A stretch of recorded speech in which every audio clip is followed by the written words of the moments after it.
निकिता तोमर की हत्या के बाद पूरे देश की महिलाएं गुस्से में हैं और इनमें से ज्यादातर महिलाओं का कहना है कि तौसीफ जैसे अपराधियों का इलाज ऐसा लगता है कि सिर्फ एनकाउंटर ही है और महिलाओं के साथ जबरदस्ती और उनका शोषण करने वालों को सीधे गोली मार देनी चाहिए। ऐसा हम नहीं कह रहे, देश की महिलाएं कह रही हैं। भारत संविधान से चलने वाला एक लोकतांत्रिक देश है और यहां अपराधियों को भी न्याय हासिल करने का पूरा अधिकार है। आप सब जानते हैं, अफजल गुरु जैसे आतंकवादी को भी पूरा मौका यहां पर दिया गया था। इसी तरीके से हमारे देश में और अपराधियों की पूरी लंबी लिस्ट है जिन्हें सारा देश जानता था कि इन्होंने हत्याएं की हैं, ये अपराधी हैं, ये आतंकवादी हैं। और देश के बड़े बड़े आतंकवादियों को भी कई कई वर्ष पूरा समय मिला कि वो अपनी बात देश की अदालतों में कह सके और सुप्रीम कोर्ट को भी हमारे देश में आधी रात में खुलवा लिया जाता है आतंकवादियों के अधिकारों के लिए। लेकिन जिस तरह से देश की महिलाओं की सब्र का बांध अब टूट रहा है, उसके बाद सब यही सवाल पूछ रहे हैं कि क्या ऐसे अपराधियों का अंत हैदराबाद में हुए एनकाउंटर की तर्ज पर ही होना चाहिए। आप भी सुनिए।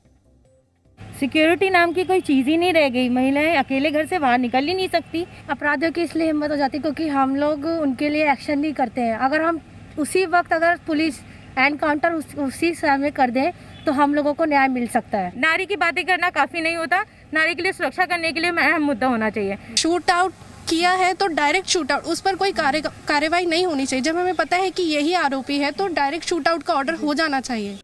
ये निकिता के लिए नहीं है, ये पूरी ऑल इंडिया के लिए है। सब हमारी छोटी छोटी बच्चियां हैं, हम कैसे इनका भविष्य सुधारेंगे बताइए आप। इंसान लड़की मना कर रही है तो मतलब मना कर रही है। अगर लोग गोली मार दे रहे हैं, हम लोग को भी राइट्स होना चाहिए, हम लोग भी उनको गोली मार दें दोबारा। बेटी बचाओ बेटी पढ़ाओ, बेटियां कैसे बचेंगी अगर उन्हें राइट टू फ्रीडम भी नहीं है। अगर ये सब चल रहा है, इन सब गुंडों को, दरिंदों को, हमारे जो समाज है, मैं उनसे रिक्वेस्ट करूंगी कि प्लीज आप उन्हें हमारे समाज से निकाल दें। अब कानून और कड़ा बनाना चाहिए क्योंकि अब सर से पानी ऊपर गुजर चुका है, तो हमें कानून और कड़ा बनाना पड़ेगा कि कोई ऐसी हरकत करने के बारे में सोच भी ना सके। तो हम सेफ नहीं है, हम बिना खौफ के चल भी नहीं सकते रास्ते पे, स्कूल नहीं जा सकते, कॉलेज नहीं जा सकते। लोग कहते कि कपड़े ऐसे पहने, क्या बुरके में जो लड़कियां होती है उनके साथ ऐसा नहीं होता है? ऐसे कैसे कोई मतलब कानून क्यों कुछ नहीं कर रहा? देश मतलब गवर्नमेंट क्या कर रही है? आखिर हमारे देश में ऐसे कड़े कानून कब बनेंगे जहां पर बेटियां जो है आजाद तरीके से अपने फैसले खुद पे से ले सकती है। 7 बजे के बाद कोई अलाउ ही नहीं करता कहीं हम लोग के बाहर। क्या जहाँ ट्यूशन भी ज़्यादातर होता है तो हम लोग को अगर ज़्यादा अथी होता है तो नहीं जाने दिया जाता है, क्योंकि आज इतना गंदा समाज हो गया है कि हम लोग को अकेले बाहर जाने तक नहीं देने दिया जाता है। देश के हर परिवार को आज इस मुद्दे पर गंभीरता से आपस में बात करनी चाहिए।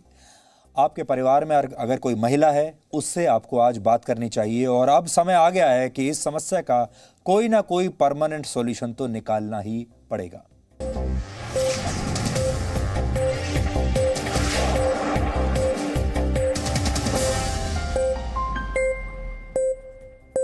Presenting V News app, available on Google Play and App Store. Download it now.